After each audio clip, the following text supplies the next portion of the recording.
Her kitchen is where the magic is made. Hi there, welcome to my channel or welcome back. I'm Holly, your friendly neighborhood carnivore, and I am so happy you could join me today. So the weather is cooling off outside, and I don't know about you guys, but to me, that signals that it is now time to start making soups and stews and chili. And that is what we're gonna be cooking today, is a delicious pot of chili. I've got it simmering away on the stove here. It smells absolutely amazing in here, and I cannot wait to share with you guys how I make this. Now, I will say a small disclaimer. This might be considered more of a ketovore recipe than a strictly carnivore recipe, and that is because it does have tomato paste in it, which technically is not a carnivore ingredient. However, a chili is a tomato-based stew, so to speak. So I don't really know how you can have chili and not have the tomato in it. But you're welcome to omit the tomato paste if you can't tolerate it. I get that. I'm sure it's still gonna be delicious as a meaty stew, but today I will be using some tomato paste. There are a lot of other seasonings going into this, and some of the things such as garlic powder and onion powder, if you're more of a ketovore kind of person than carnivore, you could cut up some onions, you could cut up some garlic, you could do some peppers, and you could throw that in there instead of just using the spices. Honestly, I'm not opposed to having some onion and garlic in this pot of chili, but because I am typically pretty carnivore, I don't have those ingredients on hand. So I'm fine with omitting those and just using some garlic powder and onion powder. I grew up with chili that was served with kidney beans in it. And when I changed how I was eating and I'm no longer eating beans and all that, I thought there's no way that you can make a chili that reminds me of the chili I grew up with, where I'm not gonna miss having that texture of the beans in there and all that. The version that I make is very, very meaty, but the key to it is you can either use lots of different types of meat or just different cuts of meat. The one I'm making today has got both pork and beef in it. You could make this all beef. It does not have to have the different types of meat in it. You could make a very ruminant meat chili and include beef, lamb, bison, venison, goat, whatever. But the key thing here is to have different cuts of meat that are going to bring you different textures into this pot of chili, and that is what really makes it fantastic. Now today I'm keeping it very simple. I've got bacon, I've got some, I've got pork country style short ribs, which usually I will do a pork chop, but those country ribs were on sale and I thought, why not? So I've got that in here, and I've got some ground sirloin. That is a very simple version of it that I'm making today. I like to add all kinds of meat in it.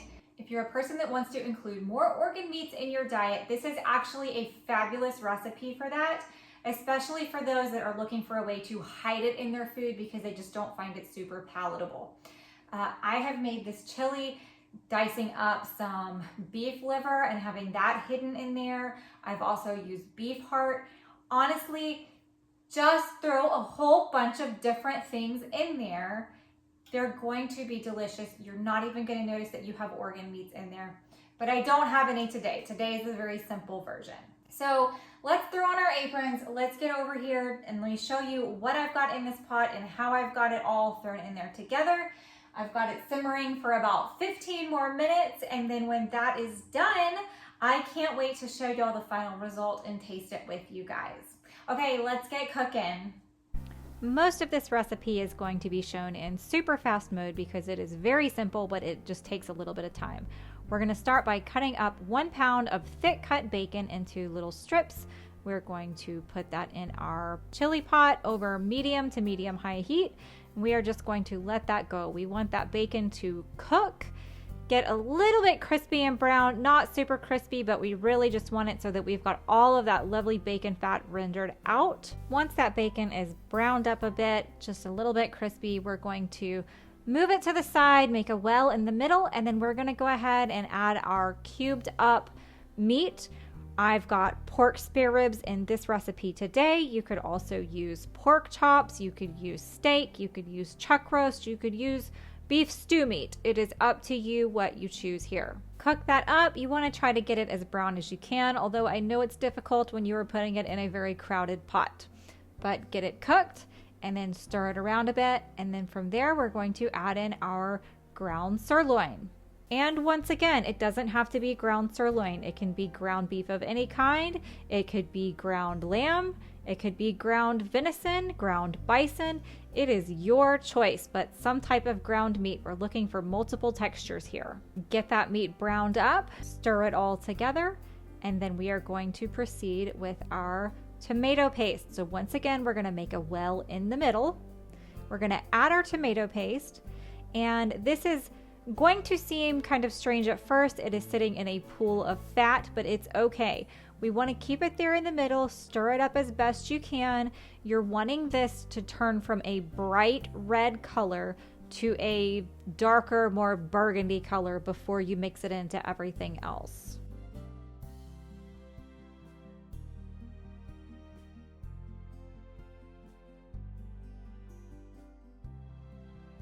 Once you've got that tomato paste all stirred in well, you are going to add your dry seasonings.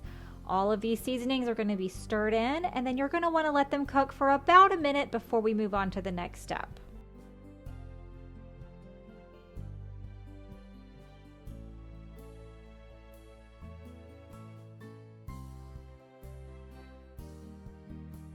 Next up, we need to add all of our liquid ingredients that is not include the bone broth. So we've got our apple cider vinegar, our fish sauce, our soy aminos, and our Worcestershire sauce. We are going to pour that in, and we're going to get that cooked up and mixed in there well. Let it cook for an additional minute or two. And finally, we are going to add our bone broth. I've got a mix of beef and lamb bone broth that I am adding here. Plain beef bone broth is fine, or pork bone broth, or lamb bone broth. Whatever type of bone broth you prefer, you can add that now.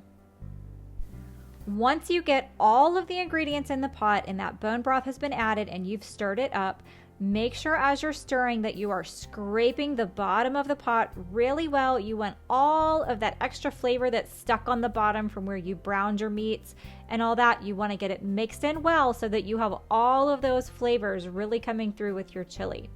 And once you have that stirred up and ready to go, you're going to put a lid on top and let it simmer on low for about 45 minutes.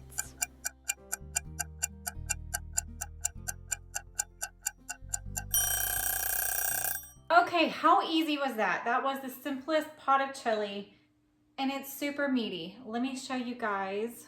Ooh, it is so hot. I might regret pulling this out and trying it right now because it's so hot. But look at this. We've got all of this wonderful meat in here. It smells absolutely amazing. Kind of wishing I had some cornbread left over from a couple of videos ago because I think that would be absolutely amazing with this.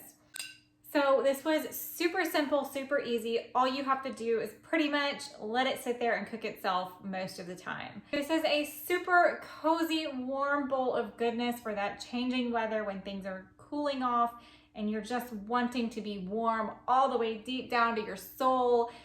That is what this bowl of chili is gonna do for you.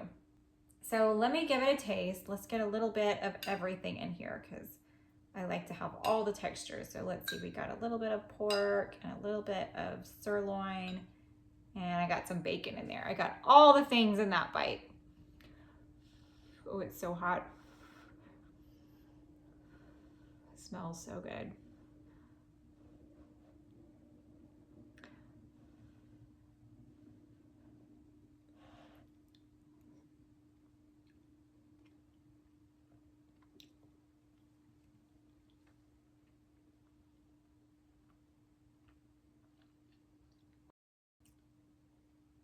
I'm telling you,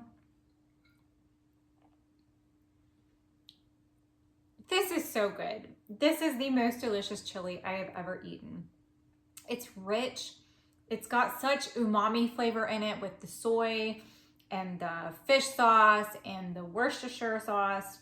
I need you guys to make this because I need y'all to try it. And that bacon, oh my gosh, like that bacon flavor is coming in as like an aftertaste, and just so many things are happening right now. It's so good. It is good stuff. Time to pull out that big old pot and make you a big pot of chili. This is an excellent recipe to double, triple, quadruple, and do a massive batch. You can freeze it in portions, pull it out when you want it. It's great. This is also fantastic if you miss chili dogs. Cut up some beef hot dogs and throw it in there and have a chili dog bowl. If you can tolerate cheese, add some cheese and have a chili cheese dog bowl. It's one of my favorite foods is adding the hot dogs into it. I know that's a very juvenile thing, is to add hot dogs to your meal, but I'm telling you, there's something about a chili dog bowl that is just so good. So definitely make you some chili, have it on hand, ready to go when you just have that hankering. As always, I will have this recipe in the description for you guys, along with any ingredients or cooking utensils, anything that might be a little bit difficult to find or that might make your life a little bit easier. It will be there in the description. If you guys enjoyed this video, please give me a like and please subscribe. It really helps the algorithm when you guys do that, and I would like to be able to push these videos out and reach more people. Please leave me a comment. I love to chit chat with you guys in the comments. I've got a few of you that are like super active and always telling me, you know, if you've tried it or other things. And I love getting creative with you guys and sparking that creativity in the kitchen. It gets me fired up. It inspires me to create new things. And I know you guys are enjoying it too. And y'all are telling me what y'all are doing and what y'all are changing in these recipes. So please keep the comments coming. I absolutely love it. If y'all want to find me over on X or on Instagram, you can find me on X at Carnivore Friend and on Instagram at Friendly Neighborhood Carnivore. Over there, I post what I eat every day, so you will see as a 3-year carnivore all the things that I eat every single day. And again, I love to chit chat with you guys, so feel free to say hi while y'all are over there, or if you are just one to be quiet and shy and you're just sneaking around and taking a peek, I love it. Come take a peek. I'm happy to have you around. Okay guys, I cannot wait to see y'all next time when we are cooking up something delicious in the kitchen. Until then, bye. She's the friendly neighborhood carnivore with a talent for cooking up a meaty uproar. From juicy steaks to sizzling ribs galore, she'll have you coming back for more. Fellas, smash that like button. She's the carnivore cooking queen. On your screen, bringing the meaty scene. Come on over and join the team for a culinary dream.